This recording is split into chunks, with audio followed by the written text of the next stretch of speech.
trusted healthcare choice for millions, real to real. Medicover Hospital, Secunderabad. నమస్కారం, welcome to I dream. ధర్మ మార్గం with Vijitha కార్యక్రమానికి స్వాగతం.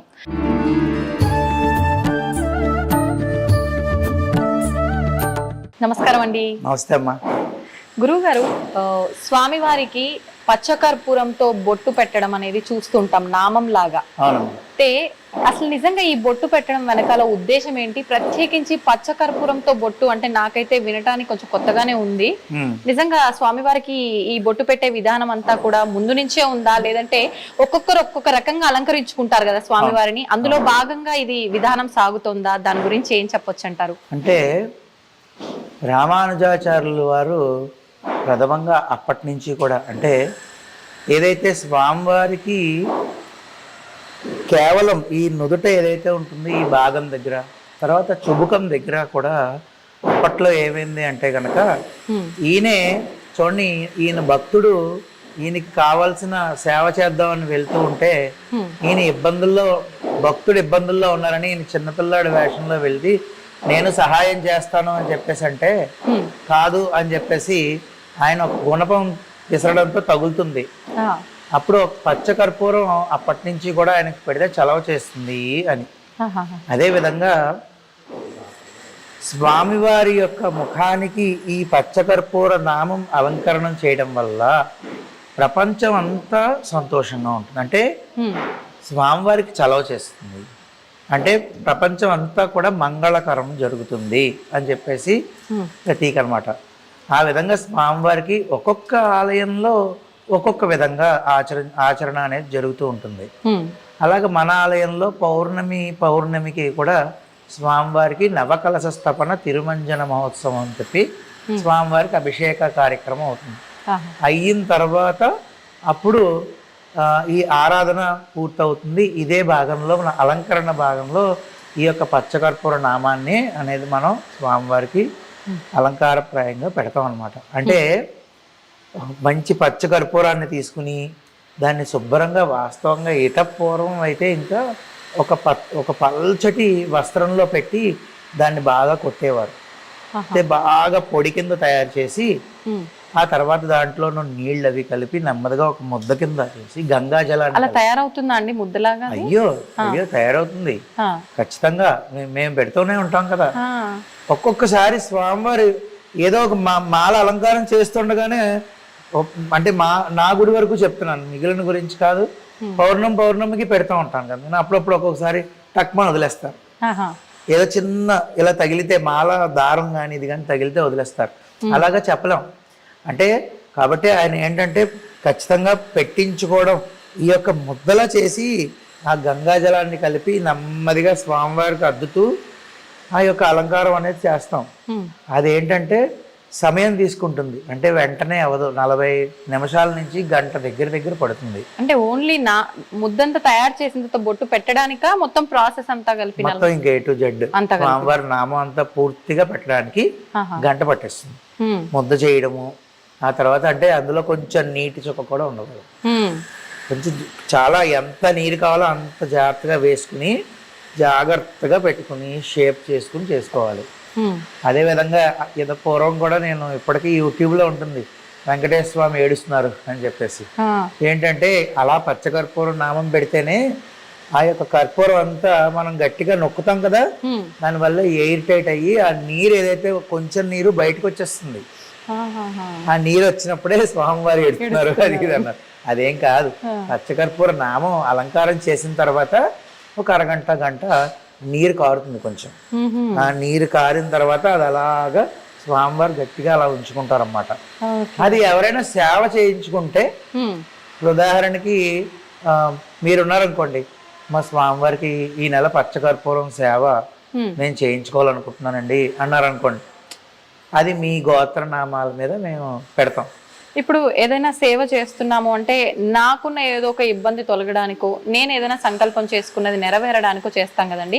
ఇప్పుడు ఇది చేయటం వల్ల ఎటువంటి ఫలితం ఉంటుంది చేయించుకున్న వాళ్ళకి? ఎటువంటి కార్యక్రమం అంటే చాలా ఇబ్బంది కలుగుతున్నటువంటి పనులు ఏవైతే ఉన్నాయో, అంటే ఆటంకాలు విపరీతంగా ఉంటాయి చూసారా, అటువంటివన్నీ కూడా తొలగిపోతాయి. ఖచ్చితంగా. అంతేకాకుండా కోర్టు కేసులు ఇటువంటివన్నీ కూడా, అంటే ముందు మన ఇల్లు చల్లబడుతుందండి. ఇల్లు చల్లబడడం అంటే మనకి అధికమైన ఇబ్బంది కలిగిన పనులు ఏవైతే ఉన్నాయో అవన్నీ క్లియర్ అవ్వడానికి మార్గాన్ని స్వామివారు చూపిస్తారు. అదేవిధంగా మీరు ఉదాహరణకి మీరు చేసుకున్నారు అనుకోండి సేవ, సంకల్పంలో మీ గోత్రం నామం చెప్పేసి మీకు ఈ కోరిక ఏదైతే ఉందో అది విన్నవించి స్వామివారికి శుభ్రంగా అలంకారం చేస్తాం. ఎవరు లేరు అనుకుంటే ఆలయ వ్యవస్థ ఉంటుంది కాబట్టి ఆలయ వ్యవస్థ ద్వారానే లోక కళ్యాణార్థం చేసేస్తాం. మళ్ళీ అది విడిచిపెట్టినప్పుడు కూడా స్వామివారు మళ్ళీ తీసినప్పుడు మళ్ళీ పౌర్ణమికి తీస్తాం. అంటే ఇక్కడ మన ఆలయంలో సో అది తీసినప్పుడు ఒక్కొక్కసారి అలాగా అచ్చులాగా ఇచ్చేస్తే మీరు సేవ చేయించుకున్నారు కదా, మీకు బహుకరిస్తాం. ఆ నెలంతా స్వామివారికి ఉన్నటువంటి ఈ పచ్చకర్పూర బొట్టు ఏదైతే ఉందో అది మీకు మీకే ఇచ్చేస్తాం. మేము దాన్ని ఏం చేయాలి? మీరు ఏం చేయాలంటే మీ ఇంట్లో ఐశ్వర్యం కలిగిన బీరువా, ఈ బీరువాలో ఐశ్వర్యం పెట్టే చోట, వస్త్రాలు పెట్టే చోట లాకర్లో పెట్టుకోవాలి. అది అలా ఉంచుకోవాలి. అది ఇంటికి మంచి జరుగుతుంది అలాగా. అదే ఒక్కొక్కసారి ఏంటంటే అది తీసినప్పుడు స్వామివారు పూర్తిగా అంటే వదిలేస్తారు. ఒక్కొక్కసారి వదిలేస్తే కింద పడి మొక్కలు అవుతుంది. అప్పుడు ఏం చేస్తామంటే దాన్ని తీర్థం పొడి ఉంటుంది కదండి, ఆరాధన చేసినప్పుడు తీర్థం పొడి వేరు, ఆరాధన అయ్యాక ఇది కొంచెం తీసి ఆ తీర్థంలో వేస్తాం. భక్తులందరికీ కూడా ఆ తీర్థం స్వామివారి యొక్క పచ్చకర్పూర నామం యొక్క తీర్థం వితరణ చేస్తాం.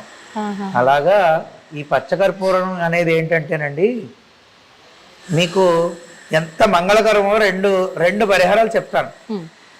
వ్యాపారం అవ్వట్లేదు, మీకు ఏ పని అవ్వట్లేదు అనుకున్నా కూడా మీరు పెట్టుకునే కుంకుమ ఉంటుంది కదా, ఆ కుంకుమంలో ఈ పచ్చకర్పూరాన్ని పొడి కింద చేసి కలిపి దాన్ని పెట్టుకుని చూడండి, కొద్ది రోజులు అత్యద్భుతమైన ఫలితం వస్తుంది. చాలా చాలా శక్తి పెరుగుతుంది. అంటే మనం కుంకుమ బొట్టు పెట్టుకుంటేనే మనకి శక్తి, నరదిష్టి తగలదు. ఈ పచ్చకర్పూరాన్ని యాడ్ చేసి పెట్టుకుంటే మీకు ఏంటంటే మీ మాట వింటారండి.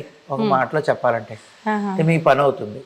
అలాగా వ్యాపార స్థలంలోనూ ఇన్ని పచ్చకర్పూర ముక్కలు ఒక 100 గ్రాములు 150 గ్రాములు ఒక రెడ్ క్లాత్ లో కలిపి వ్యాపార స్థలం పైన కట్టుకుంటే ముఖద్వారానికి మధ్యన పైన, అంటే దాని కింద నుంచి వెళ్ళడం రావడం జరగాలి. ఈ యొక్క ఎవరైతే ఉంటారో కొనుక్కోవడానికి వెళ్ళిన వాళ్ళు, అది జరిగితే చాలా మంచిది. పచ్చకర్పూరంలో ఒకటని నేను చెప్పలేనమ్మా, అద్భుతమైన తలనొప్పిగా ఉంది. ఎంత మంచి కొబ్బరి నూనె ఉంటుంది కదా, దాంట్లో ఈ పచ్చకర్పూరం పొడేసి ఇలా రాసుకున్నంత మాత్రం చేత చల్లబడిపోయి మీరు ఆశ్చర్యపోతారు. ఎప్పుడైనా మీరు అస్సలు ఆశ్చర్యం చెందుతారు. మీరు నిమిషాల్లో తగ్గుతుంది, అంత శక్తివంతమైంది. ఆయుర్వేద మందుల్లో కూడా చాలా మందుల్లో వాడతారు. స్వామివారికి పచ్చకర్పూర నామం తీసినప్పుడు ఈ విధంగా వస్తుంది అనమాట. అంటే ముట్టుకోండి, తాకొచ్చండి. అయ్యో ఖచ్చితంగాను, ఎందుకు తాకూడదు? మీరే సేవ చేయించుకున్నారు ఈ నెల నాతో, నేను మీకు అది ఇవ్వాలి కదా బహుకరణ స్వామివారి ఇప్పుడు ఇచ్చేసారుగా నాకు, తీసేసుకోండి. మీకన్నా అంత దూరం నుంచి వచ్చారు, హైదరాబాద్ నుంచి వచ్చారు, స్వామి అనుగ్రహం అంతే. అది నిజంగా ఇక్కడ స్వామివారి భాగాలన్నీ కూడా శరీర భాగాలు అవన్నీ కళ్ళు నీట్ గా తెలుస్తున్నాయి. ఇది చూడ్డానికి అయితే నిజంగా అంటే నేను అనొచ్చో లేదో తెలియదు కానీ పచ్చకర్పూరంతో ఇలా చేశారు అంటే నమ్మలేకున్నామండి. మనకు స్టోన్ ఎలా అయితే నీట్ గా వస్తుందో అలా ఉంది చూడడానికి, చెక్కినట్టుగా. మనం పెట్టినప్పుడు మనం చూసినప్పుడు అదే విధంగా అనిపిస్తుంది మనకి. జాగ్రత్తగా పెట్టుకుంటే ఆయన ఎంత ప్రీతో కాబట్టే ఆయన ఉంచేసుకుంటారు అలా. ఇది ఉంచడానికి కొంతమంది అయితే ఏమైనా గమ్ పెడతారా, ఏమైనా పిండి ఏమైనా కలుపుతారా, అది మహా దోషభూయిష్టమైన కార్యక్రమాలు. అసలు ఎప్పుడు అటువంటివి చేయకూడదు. స్వామి దగ్గర అటువంటి వేషాలు వేస్తే ఆయన ఊరుకుంటాడా? కేవలం పచ్చ కర్పూరము గంగా జలమే. ఏ సంవత్సరం పుష్కరాలు అవుతుంటే ఆ సంవత్సరం పుష్కరాల నుంచి నీళ్లు వస్తాయి మనకి ఆలయం నుంచి. ఆయన రప్పించుకుంటాడు, మందేముంది కానీ ఆ నీళ్లు వాడుతూ ఉంటాం అలా జాగ్రత్తగా దాచి. ఎప్పటికప్పుడు గంగా జలం వస్తుంది, యమునా జలం వస్తుంది, అక్కడి నుంచి అవి కలిపి చేసి పెట్టు. ఈ విధంగా స్వామివారికి నెమ్మదిగా అద్దుతూ ఉంటే ఆయన ఎంతో ఓపికగా అలంకార ప్రియుడు. మనం చెయ్యాలి కానండి, ఆయన మనకన్నా ఓపికగా చేయించుకుంటారు.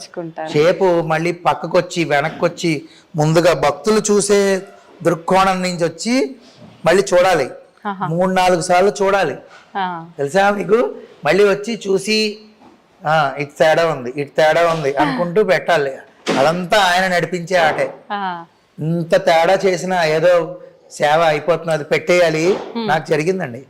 అంటే నేను ఒప్పుకోవడానికి ఏం మొహమాట పడను, ఇలా చేసేయాలి, అర్జెంటుగా పని ఉంది నాకు. ఒకసారి పని వల్ల తొందరగా పెట్టేయాలి.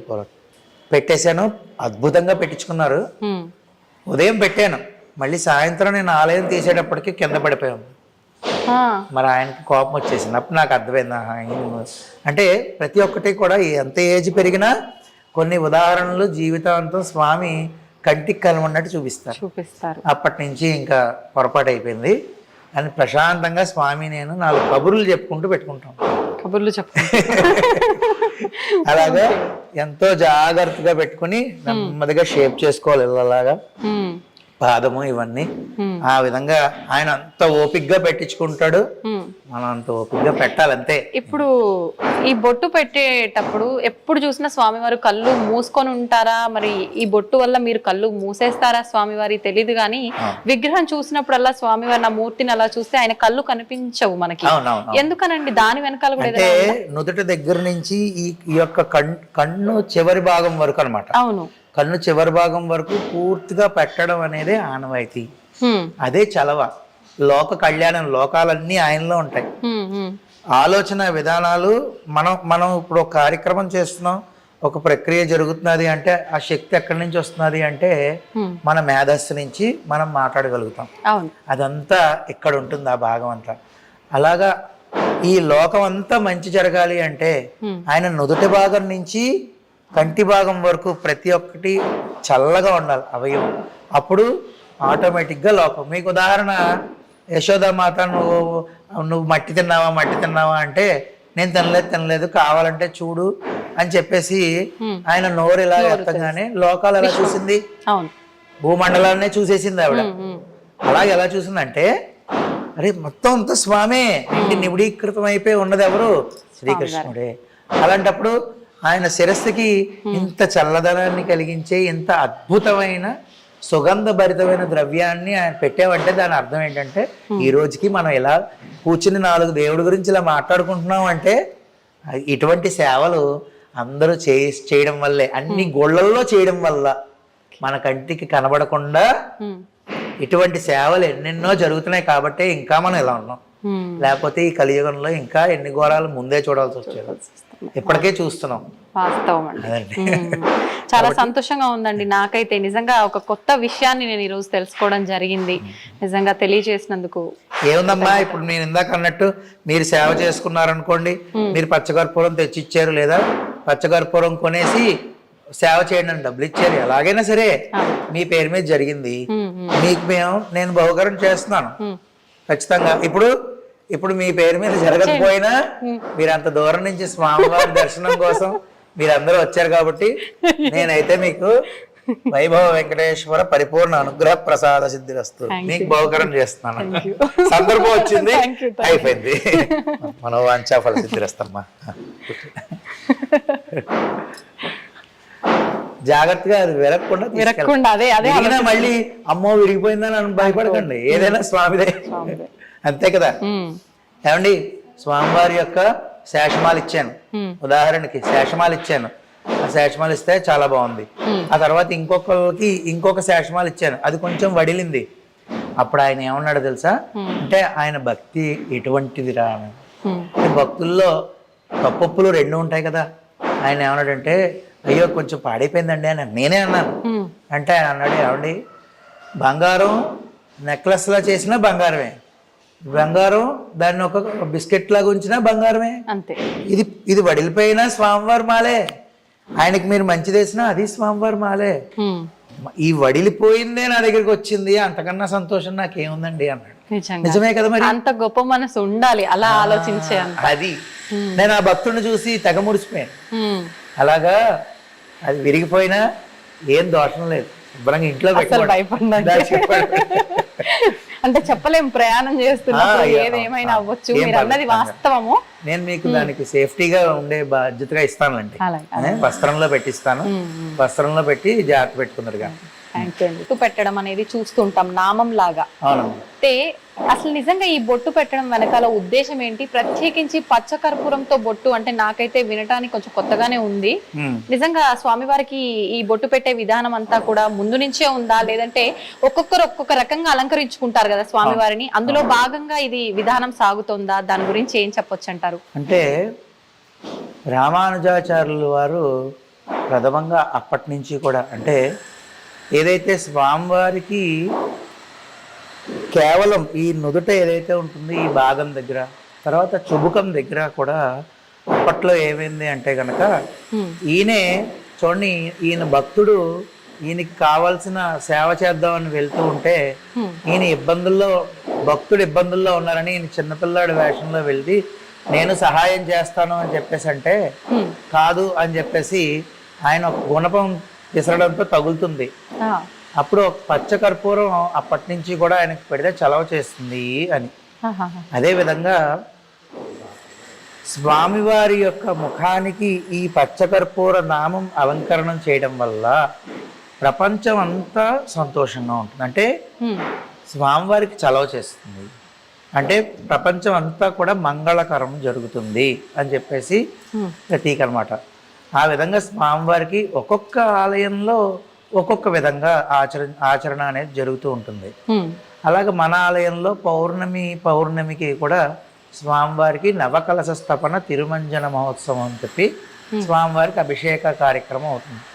అయిన తర్వాత అప్పుడు ఈ ఆరాధన పూర్తవుతుంది. ఇదే భాగంలో మన అలంకరణ భాగంలో ఈ యొక్క పచ్చకర్పూర నామాన్ని అనేది మనం స్వామివారికి అలంకారప్రాయంగా పెడతాం అన్నమాట. అంటే మంచి పచ్చకర్పూరాన్ని తీసుకుని దాన్ని శుభ్రంగా వాస్తవంగా పూర్వం అయితే ఇంకా ఒక పల్చటి వస్త్రంలో పెట్టి దాన్ని బాగా కొట్టేవారు. అంటే బాగా పొడి కింద తయారు చేసి ఆ తర్వాత దాంట్లో నీళ్ళు అవి కలిపి నెమ్మదిగా ఒక ముద్ద కింద చేసి గంగా జలాన్ని అలా తయారవుతుందా అండి ముద్దలాగా? అయ్యో తయారవుతుంది ఖచ్చితంగా. మేము పెడుతూనే ఉంటాం కదా. ఒక్కొక్కసారి స్వామివారి ఏదో ఒక మాల అలంకారం చేస్తుండగానే అంటే నా గుడి వరకు చెప్తున్నాను, మిగిలిన గురించి కాదు. పౌర్ణమికి పెడతా ఉంటాను కదా నేను. అప్పుడప్పుడు ఒక్కొక్కసారి టక్మని వదిలేస్తారు. ఏదో చిన్న ఇలా తగిలితే మాల దారం కానీ ఇది కానీ తగిలితే వదిలేస్తారు. అలాగా చెప్పలేం. అంటే కాబట్టి ఆయన ఏంటంటే ఖచ్చితంగా పెట్టించుకోవడం, ఈ యొక్క ముద్దలా చేసి ఆ గంగా జలాన్ని కలిపి నెమ్మదిగా స్వామివారికి అద్దుతూ ఆ యొక్క అలంకారం అనేది చేస్తాం. అదేంటంటే సమయం తీసుకుంటుంది, అంటే వెంటనే అవదు. 40 నిమిషాల నుంచి గంట దగ్గర పడుతుంది. అంటే ఓన్లీ ముద్దంతా తయారు చేసిన బొట్టు పెట్టడానిక మొత్తం ప్రాసెస్ అంతా కలిపి మొత్తం ఇంకా A to Z స్వామివారి నామం అంతా పూర్తిగా పెట్టడానికి గంట పట్టేస్తుంది. ముద్ద చేయడము, ఆ తర్వాత అంటే అందులో కొంచెం నీటి చుక్క కూడా ఉండకూడదు.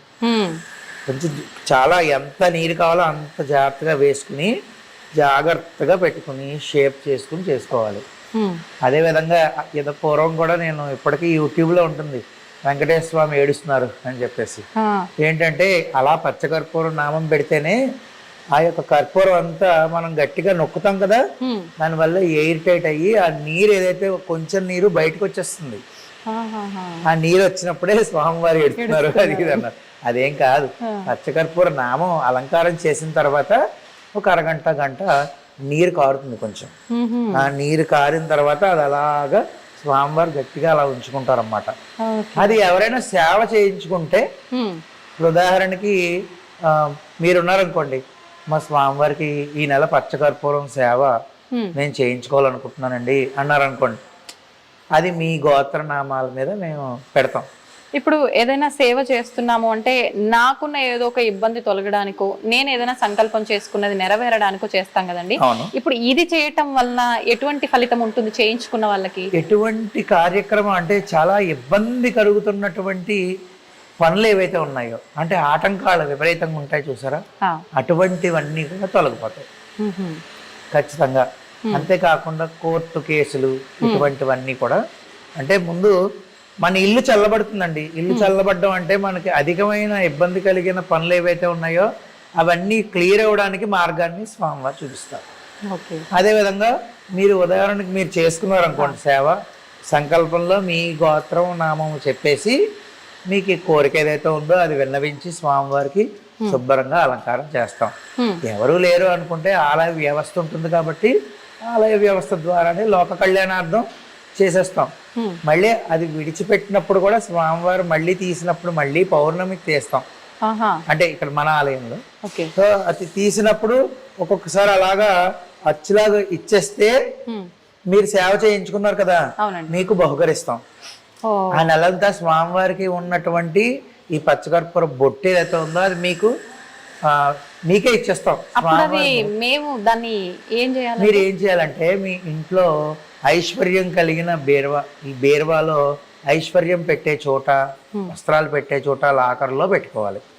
అది అలా ఉంచుకోవాలి. అది ఇంటికి మంచి జరుగుతుంది అలాగా. అదే ఒక్కొక్కసారి ఏంటంటే అది తీసినప్పుడు స్వామివారు పూర్తిగా అంటే వదిలేస్తారు. ఒక్కొక్కసారి వదిలేస్తే కింద పడి మొక్కలు అవుతుంది. అప్పుడు ఏం చేస్తామంటే దాన్ని తీర్థం పొడి ఉంటుంది కదండి, ఆరాధన చేసినప్పుడు తీర్థం పొడి వేరు, ఆరాధన అయ్యాక ఇది కొంచెం తీసి ఆ తీర్థంలో వేస్తాం. భక్తులకి భక్తులందరికీ కూడా ఆ తీర్థం స్వామివారి యొక్క పచ్చకర్పూర నామం యొక్క తీర్థం వితరణ చేస్తాం. అలాగా ఈ పచ్చకర్పూరం అనేది ఏంటంటేనండి మీకు ఎంత మంగళకరమో రెండు పరిహారాలు చెప్తాను. వ్యాపారం అవ్వట్లేదు, మీకు ఏ పని అవ్వట్లేదు అనుకున్నా కూడా మీరు పెట్టుకునే కుంకుమ ఉంటుంది కదా, ఆ కుంకుమంలో ఈ పచ్చకర్పూరాన్ని పొడి కింద చేసి కలిపి దాన్ని పెట్టుకుని చూడండి, కొద్ది రోజులు అత్యద్భుతమైన ఫలితం వస్తుంది. చాలా చాలా శక్తి పెరుగుతుంది. అంటే మనం కుంకుమ బొట్టు పెట్టుకుంటేనే మనకి శక్తి, నరదిష్టి తగలదు. ఈ పచ్చకర్పూరాన్ని యాడ్ చేసి పెట్టుకుంటే మీకు ఏంటంటే మీ మాట వింటారండి. ఒక మాటలో చెప్పాలంటే మీ పని అవుతుంది. అలాగా వ్యాపార స్థలంలోనూ ఇన్ని పచ్చకర్పూర ముక్కలు ఒక 100 గ్రాములు 150 గ్రాములు ఒక రెడ్ క్లాత్ లో కలిపి వ్యాపార స్థలం పైన కట్టుకుంటే ముఖద్వారానికి మధ్యన పైన, అంటే దాని కింద నుంచి వెళ్ళడం రావడం జరగాలి. ఈ యొక్క ఎవరైతే ఉంటారో కొనుక్కోవడానికి వెళ్ళిన వాళ్ళు, అది జరిగితే చాలా మంచిది. పచ్చకర్పూరంలో ఒకటని నేను చెప్పలేనమ్మా, అద్భుతమైన తలనొప్పిగా ఉంది. ఎంత మంచి కొబ్బరి నూనె ఉంటుంది కదా, దాంట్లో ఈ పచ్చకర్పూరం పొడేసి ఇలా రాసుకుంటున్నంత మాత్రం చేత చల్లబడిపోయి మీరు ఆశ్చర్యపోతారు. ఎప్పుడైనా మీరు అస్సలు ఆశ్చర్యం చెందుతారు. మీరు నిమిషాల్లో తగ్గుతుంది, అంత శక్తివంతమైంది. ఆయుర్వేద మందుల్లో కూడా చాలా మందుల్లో వాడతారు. స్వామివారికి పచ్చకర్పూర నామం తీసినప్పుడు ఈ విధంగా వస్తుంది అనమాట. అంటే ముట్టుకోండి, తాకొచ్చండి. అయ్యో ఖచ్చితంగాను, ఎందుకు తాకూడదు? మీరే సేవ చేయించుకున్నారు ఈ నెల నాతో, నేను మీకు అది ఇవ్వాలి కదా బహుకరణ స్వామివారి తరపున. ఇప్పుడు ఇది ఇచ్చేస్తారుగా నాకు, తీసేసుకోండి. మీకన్నా అంత దూరం నుంచి వచ్చారు, హైదరాబాద్ నుంచి వచ్చారు, స్వామి అనుగ్రహం అంతే. అది నిజంగా ఇక్కడ స్వామివారి భాగాలన్నీ కూడా, శరీర భాగాలు అవన్నీ కళ్ళు నీట్ గా తెలుస్తున్నాయి. ఇది చూడ్డానికి అయితే నిజంగా, అంటే నేను అనొచ్చో లేదో తెలియదు కానీ పచ్చకర్పూరంతో ఇలా చేశారు అంటే నమ్మలేకున్నామండి. మనకు స్టోన్ ఎలా అయితే నీట్ గా వస్తుందో అలా ఉంది చూడడానికి, చెక్కినట్టుగా. మనం పెట్టినప్పుడు మనం చూసినప్పుడు అదే విధంగా అనిపిస్తుంది మనకి. జాగ్రత్తగా పెట్టుకుంటే ఆయన ఎంత ప్రీతో కాబట్టే ఆయన ఉంచేసుకుంటారు అలా. ఇది ఉంచడానికి కొంతమంది అయితే ఏమైనా గమ్ పెడతారా, ఏమైనా పిండి ఏమైనా కలుపుతారా, అది మహా దోషభూయిష్టమైన కార్యక్రమాలు. అది అస్సలు ఎప్పుడు అటువంటివి చేయకూడదు. స్వామి దగ్గర అటువంటి వేషాలు వేస్తే ఆయన ఊరుకుంటాడా? కేవలం పచ్చ కర్పూరము గంగా జలమే. ఏ సంవత్సరం పుష్కరాలు అవుతుంటే ఆ సంవత్సరం పుష్కరాల నుంచి నీళ్లు వస్తాయి మనకి ఆలయం నుంచి. ఆయన రప్పించుకుంటాడు, మందేముంది కానీ ఆ నీళ్లు వాడుతూ ఉంటాం అలా జాగ్రత్తగా దాచి. ఎప్పటికప్పుడు గంగా జలం వస్తుంది, యమునా జలం వస్తుంది, అక్కడి నుంచి అవి కలిపి చేసి పెడతాం. ఈ విధంగా స్వామివారికి నెమ్మదిగా అద్దుతూ ఉంటే ఆయన ఎంతో ఓపికగా అలంకార ప్రియుడు. మనం చెయ్యాలే కానండి, ఆయన మనకన్నా ఓపికగా చేయించుకుంటారు. చేయించుకుంటారు. సేపు మళ్ళీ పక్కకొచ్చి వెనక్కి వచ్చి ముందుగా భక్తులు చూసే దృక్కోణం నుంచి వచ్చి మళ్ళీ చూడాలి, 3-4 సార్లు చూడాలి. తెలుసా మీకు? మళ్ళీ వచ్చి చూసి ఇటు తేడా ఉంది, ఇటు తేడా ఉంది అనుకుంటూ పెట్టాలి. అదంతా ఆయన నడిపించే ఆటే. ఇంత తేడా చేసినా ఏదో సేవ అయిపోతుంది, అది పెట్టేయాలి. నాకు జరిగిందండి. అంటే నేను ఒప్పుకోవడానికి ఏం మొహమాట పడను, ఇలా చేసేయాలి, అర్జెంటుగా పని ఉంది నాకు. ఒకసారి పని వల్ల తొందరగా పెట్టేయాలి, వెళ్ళిపోవాలి, తొందరగా పెట్టేయాలి, వెళ్ళిపోవాలి. పెట్టేశాను, అద్భుతంగా పెట్టించుకున్నారు. ఉదయం పెట్టాను, మళ్ళీ సాయంత్రం నేను ఆలయం తీసేటప్పటికి కింద పడిపోయాను. మరి ఆయనకి కోపం వచ్చేసింది. అప్పుడు నాకు అర్థమైంది. అంటే ప్రతి ఒక్కటి కూడా ఎంత ఏజ్ పెరిగినా కొన్ని ఉదాహరణలు జీవితాంతం స్వామి కంటికి కనుమన్నట్టు చూపిస్తారు. అప్పటి నుంచి ఇంకా పొరపాటు అయిపోయింది అని ప్రశాంతంగా స్వామి నేను 4 కబుర్లు చెప్పుకుంటూ పెట్టుకుంటాం. అలాగా ఎంతో జాగ్రత్తగా పెట్టుకుని నెమ్మదిగా షేప్ చేసుకోవాలి ఇలాగా పాదము ఇవన్నీ. ఆ విధంగా ఆయన అంత ఓపిగ్గా పెట్టించుకుంటాడు, మనం అంత ఓపిగ్గా పెట్టాలంతే. ఇప్పుడు ఈ బొట్టు పెట్టేటప్పుడు ఎప్పుడు చూసినా స్వామివారు కళ్ళు మూసుకొని ఉంటారా? మరి ఈ బొట్టు వల్ల మీరు కళ్ళు మూసేస్తారా స్వామివారి తెలీదు, కానీ విగ్రహం చూసినప్పుడల్లా స్వామివారి నా మూర్తిని అలా చూస్తే ఆయన కళ్ళు కనిపించవు మనకి. ఎందుకనండి? దాని వెనకాల కూడా అంటే నుదుటి దగ్గర నుంచి ఈ యొక్క కన్ను చివరి భాగం వరకు అన్నమాట. అవును, కన్ను చివరి భాగం వరకు పూర్తిగా పెట్టడం అనేది ఆనవాయితీ. అదే చలవ. లోక కళ్యాణం, లోకాలన్నీ ఆయనలో ఉంటాయి. ఆలోచన విధానాలు మనం ఇప్పుడు ఒక కార్యక్రమం చేస్తున్నాం, ఒక ప్రక్రియ జరుగుతున్నది అంటే ఆ శక్తి ఎక్కడి నుంచి వస్తున్నది అంటే మన మేధస్సు నుంచి మనం మాట్లాడగలుగుతాం. అదంతా ఇక్కడ ఉంటుంది, ఆ భాగం అంతా. అలాగా ఈ లోకం అంతా మంచి జరగాలి అంటే ఆయన నుదుటి భాగం నుంచి కంటి భాగం వరకు ప్రతి ఒక్కటి చల్లగా ఉండాలి అవయవం. అప్పుడు ఆటోమేటిక్గా లోకం. మీకు ఉదాహరణ, యశోదామాత నువ్వు మట్టి తిన్నావా అంటే నేను తినలేదు కావాలంటే చూడు అని చెప్పేసి ఆయన నోరు ఇలా ఎత్తగానే లోకాలు ఎలా చూసింది? భూమండలాన్నే చూసేసింది ఆవిడ. అలాగే ఎలా చూసిందంటే అరే మొత్తం అంత స్వామే నిబిడీకృతం అయిపోయి ఉన్నది ఎవరు? శ్రీకృష్ణుడే. అలాంటప్పుడు ఆయన శిరస్సుకి ఇంత చల్లదనాన్ని కలిగించే ఇంత అద్భుతమైన సుగంధభరితమైన ద్రవ్యాన్ని ఆయన పెట్టామంటే దాని అర్థం ఏంటంటే ఈ రోజుకి మనం ఇలా కూర్చుని 4 దేవుడి గురించి ఇలా మాట్లాడుకుంటున్నాం అంటే ఇటువంటి సేవలు అందరూ చేయడం వల్లే, అన్ని గోళ్లల్లో చేయడం వల్ల మన కంటికి కనబడకుండా ఇటువంటి సేవలు ఎన్నెన్నో జరుగుతున్నాయి కాబట్టి ఇంకా మనం ఇలా ఉన్నాం. లేకపోతే ఈ కలియుగంలో ఇంకా ఎన్ని ఘోరాలు ముందే చూడాల్సి వచ్చేది, ఇప్పటికే చూస్తున్నాం. వాస్తవం అండి. చాలా సంతోషంగా ఉందండి నాకైతే. నిజంగా ఒక కొత్త విషయాన్ని నేను ఈరోజు తెలుసుకోవడం జరిగింది. నిజంగా తెలియజేసినందుకు. ఏముందమ్మా, ఇప్పుడు నేను ఇందాక అన్నట్టు మీరు సేవ చేసుకున్నారనుకోండి, మీరు పచ్చకర్పూరం తెచ్చిచ్చారు లేదా పచ్చకర్పూరం కొనేసి సేవ చేయండి అని డబ్బులు ఇచ్చారు, ఎలాగైనా సరే మీ పేరు మీద జరిగింది. మీకు నేను బహుకరణ చేస్తున్నాను ఖచ్చితంగా.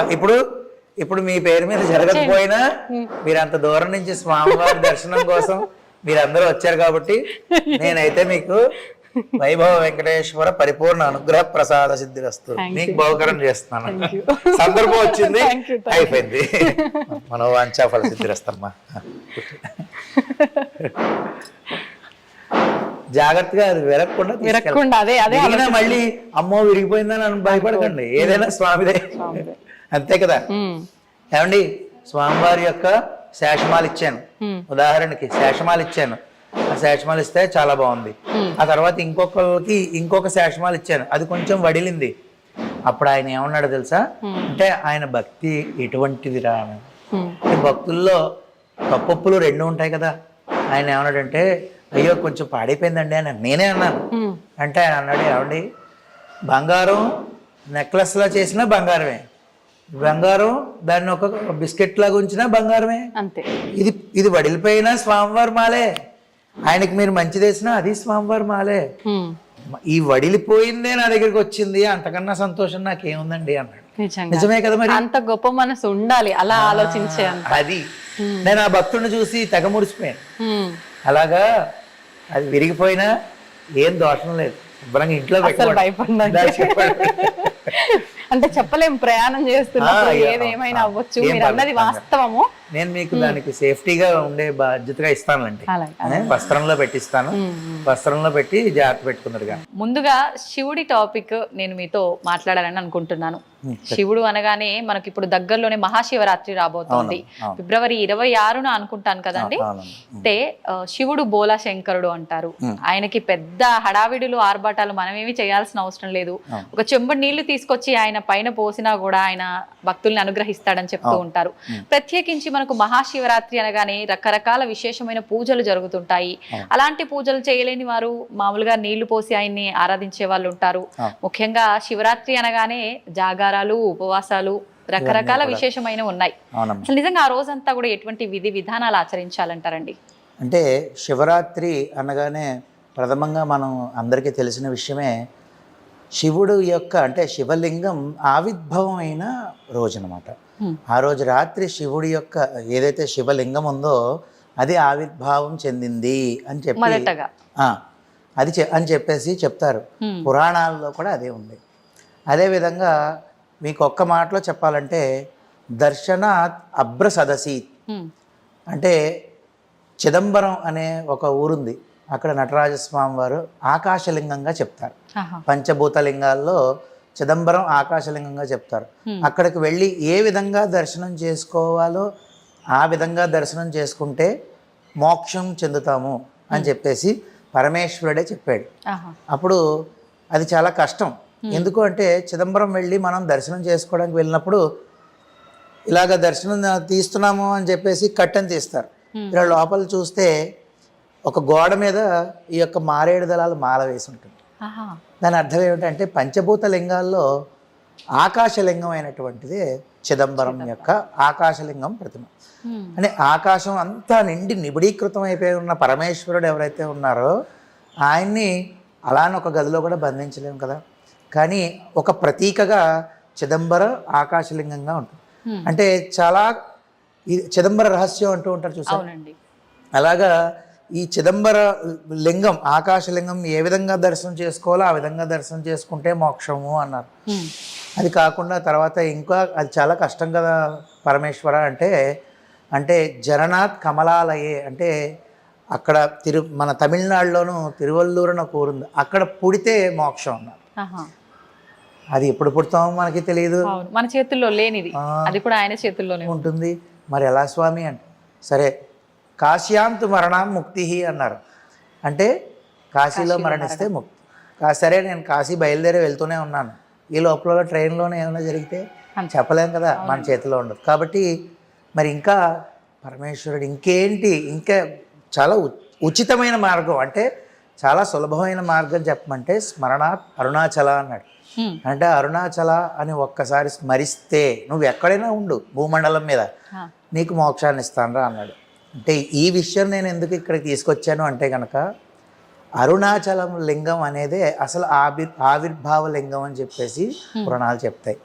అంటే చూడండి ఆది అంతం గురించి కొలవడం గురించి శ్రీ మహావిష్ణువు బ్రహ్మదేవుడు వెళ్ళడం ఇదంతా కూడా అరుణాచలం. కాబట్టి ఈ యొక్క శివరాత్రి రోజు శివుడి యొక్క ఆవిర్భావ కాలం. ఆ రోజు రాత్రి నుంచే పూజలు అభిషేకాలు మొదలుపెట్టారు. ఆ రోజు విశేషంగా చేయవలసింది ఏంటంటే మీరు అన్నట్టు ఇందాక శివుడు అభిషేక ప్రియుడు కాబట్టి ఆయనకి దేంతో ఎంత ఖర్చు పెట్టి ద్రవ్యంతో చేసామా అనేది చూడండి. ఇంకా పెద్దలు చెప్తూ ఉంటారు ఎంత ఆయన మీద వేసినా కిందకు వచ్చేసేది, అంటే ఏ ఉంచుకోడు ఆయన. కాబట్టి మనం కేవలం భక్తి శ్రద్ధలు పెట్టి ఆయనకి అభిషేకాదులు, ఆయన ప్రీతికరుడు కాబట్టి అభిషేక ప్రియుడు, విష్ణువు అలంకార ప్రియుడు. అలాగా దీనికి యథాశక్తి పాలు, పెరుగు, పంచదార, తేనె, నెయ్యి, తర్వాత మంచినీటితో చేసిన, అంతేకాకుండా నవధాన్యాలన్నీ 9 రకాల ధాన్యాలు కలిపి ముందు రోజు శ్రద్ధగా మడిగా నానబెట్టుకుని ఆ నీటితో చేస్తే మంచి ఐశ్వర్యం కలుగుతుంది, నవగ్రహ దోషాలు పోతాయి. ఇది నేను ఎప్పుడు వినలేదండి. అయ్యో ఉందమ్మా, ఖచ్చితంగా ఉంది. అదే కాకుండా ఉద్యోగం కావాలి, ఉద్యోగం సరిగ్గా దొరకట్లేదు అనుకున్నప్పుడు జాజి పువ్వులు ఉంటాయి, ఇప్పుడు దొరుకుతూ ఉంటాయి మనకి జాజి పువ్వులు, విరజాజి పువ్వులు నానబెట్టేసి అంటే నీళ్ళల్లో రాత్రే శుచిగా నానబెట్టుకుని ఉదయం చేసుకోవాలి. అది శివరాత్రి రోజు చేయడం వల్ల చాలా అధికమైన ఫలితం వస్తుంది. అంటే అలాగే పువ్వులు నీళ్లు పువ్వులు నీళ్లు కలిపి చేసేయడమే. అదే విధంగా అన్యోన్య దాంపత్యం కొరకు చాలా ఇబ్బందులు పడుతున్నారు ఈ రోజుల్లో. ఎర్రటి మందార పువ్వులు శుభ్రంగా రాత్రి నానబెట్టుకుని ఆ నీళ్లు ఉదయాన్నే చేస్తే అత్యద్భుతమైన ఫలితం వస్తుంది. నేను ఎప్పుడు చెప్పే మాటే, వెంటనే ఏదో కనబడిపోవాలంటే మిరాకిల్స్ అయితే జరగవు. మనం నమ్మకంగా చేసుకుంటూ వెళ్తే కొద్ది కాలానికి ఖచ్చితంగా వస్తుంది. నాకు తెలిసిన వాళ్ళు ఎంతోమంది ఉన్నారు. సువర్ణ జలంతో చేస్తే దారిద్ర్యం అంతా తొలగిపోతుంది. అంటే ముందు రోజు రాత్రే మనం వాడేదైనా వాడకపోయిందైనా పర్వాలేదు, బాగా కడిగేసి అది ఒక రాగి చెంబులోనో ఇత్తడి చెంబులోనో నీళ్ళలో వేసేసి నానబెట్టేసి ఉంచుకుని ఉదయం తీసుకెళ్ళి మనం శివాలయంలో కానీ మన ఇంట్లో ఒకవేళ లింగం ఉంటే శివలింగం మీద స్వామికి అభిషేకం చేస్తే ఇలా ప్రతిరోజు సువర్ణ జలంతో చేసుకోవాలి. ఖచ్చితంగా చేస్తే 40 రోజుల దగ్గర నుంచే ఫలితం చూపిస్తాడు స్వామి. ఇప్పుడు మీరు చెప్పిన ఈ అభిషేకాలన్నీ ఉదయం ఏ సమయంలో ఆచరిస్తే ఉదయం బ్రాహ్మీ ముహూర్తంలో మంచిదమ్మా. కాదు అంటే ఇంకా అందరికీ ఉన్న పరిస్థితులు అనుకూలంగా చెప్పాలంటే సూర్యోదయం లోపల చేసేసుకుంటే కనీసం మంచిది. తర్వాత చేస్తే ఫలితం రాదంటే వస్తుంది, 6 లోపల చేసుకుంటే మంచిది కదా. అది ఆ సమయం మంచిది కాబట్టి తర్వాత చేసినా ఫలితం ఉంటుంది, కొంచెం అటు ఇటు ఉంటుంది తప్ప. అంటే ఆ సమయంలో ముందుగా ఏంటంటే మనం చల్లనీటి స్నానం చేయడం వల్ల మనసంతా ఒక భక్తితో, ఇప్పుడు చూడండి చిన్నపిల్లలను లేపోరే ఈ టైంలో చదువుకో బాగా చదువు వస్తుంది అని అనేవాళ్ళం. మన పెద్దలందరూ మనల్ని అనేవారు. ఎందుకు అంటే ఆ సమయంలో బ్రాహ్మీ ముహూర్తం అంటే ఏ పని చేసినా నిలకడగా మనసు నుంచి ఉంటుంది. అందుకనే 6 లోపల చేసేసుకుంటే స్వామివారి యొక్క మూర్తి మీద మన మనసు లగ్నం కలుగుతూ ఉంటుంది అనమాట. కాబట్టి ఈ విధంగా అభిషేకాలు చేసుకోవాలి. యథాశక్తి ఏమీ లేవంటే మంచినీటితో చేసుకోవచ్చు. అభిషేకం చేసుకుని ఆ రోజు ఉపవాసం, మీరు ఎంతోమంది పెద్దల్ని ప్రముఖుల్ని అడిగారు. ఉపవాసం అనేది అంటే నాకు పరోక్షంగా నాకు గురువు గారు ఎవరయ్యా అంటే కనుక చాగంటి కోటేశ్వరరావు గారు. నేను ఆయనకి శిరస్సు వంచి నమస్కారం. అంటే ఈరోజు నేను ఈ విధంగా ఉన్నాను అంటే ఆయనకి నేను ఎవరో తెలియదు. అలా కాకుండా నాకు ఉన్న గురువులు అంటే ఇద్దరు ముగ్గురు. రాజమహేంద్రవరంలో ముత్య శంకర శర్మ ఉన్నారు, ఆయన దగ్గర నేను నేర్చుకున్నాను.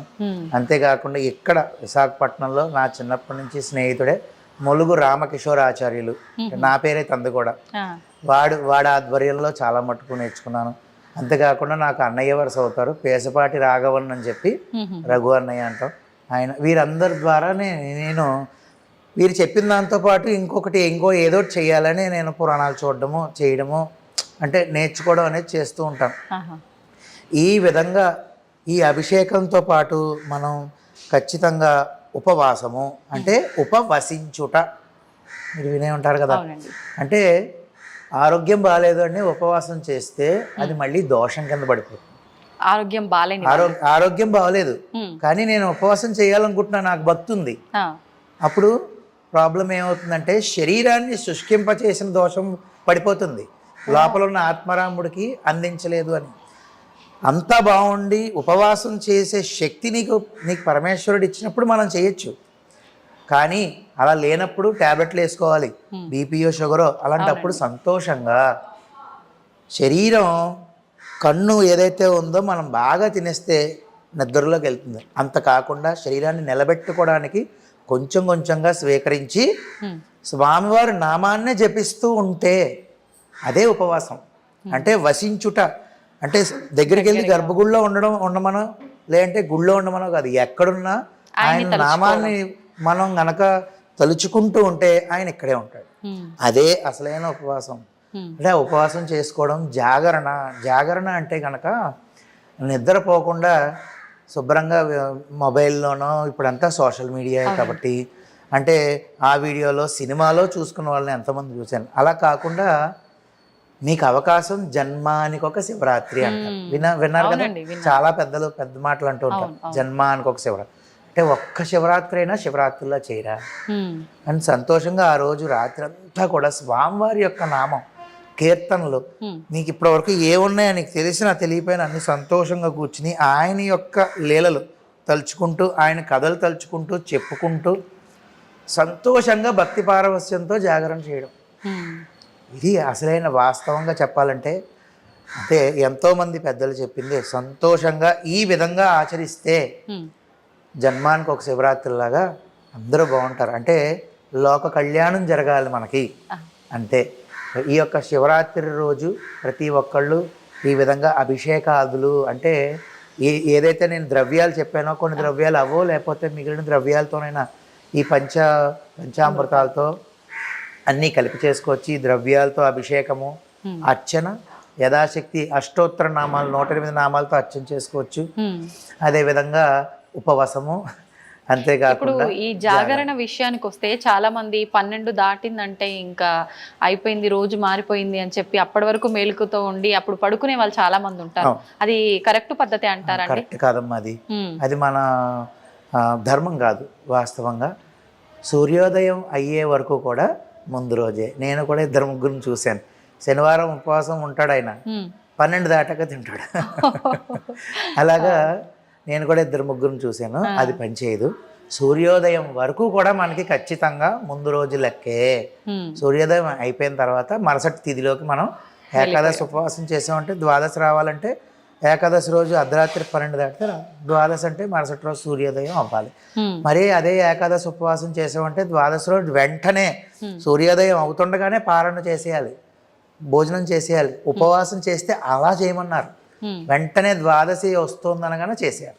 ఓకే, సంతోషం అండి. చాలా చక్కగా వివరించారు మహాశివరాత్రి గొప్పతనాన్ని. స్వామివారికి ఆ రోజు ఎటువంటి ఇబ్బంది ఉన్న వాళ్ళు ఏ రకంగా అభిషేకం చేయాలనే విషయాన్ని కూడా చాలా చక్కగా వివరించారు. ధన్యవాదాలు. And for more videos, Please subscribe to iDream. Please subscribe to iDream. Please subscribe iDream. And please subscribe to iDream. For more videos, subscribe to iDream. please like, share and subscribe to the channel. Congratulations, iDream. Subscribe to iDream. Subscribe to iDream. So subscribe to iDream Media. iDream ki iDream team andarki huge congratulations. Please subscribe iDream Media. Please subscribe to iDream. Subscribe iDream. Please subscribe to iDream. iDream అంటే నా కళల ఛానల్ను subscribe చేసుకున్న నోరు తిరుగుతలేదు, మీరైతే గంట గుర్తు కొట్టండి. For more such videos, please subscribe to iDream. Subscribe to iDream. Please subscribe to iDream. Please subscribe iDream Media. Please do subscribe to iDream. Please subscribe to iDream Media. For best entertainment and information, please subscribe iDream. And don't forget to subscribe to iDream.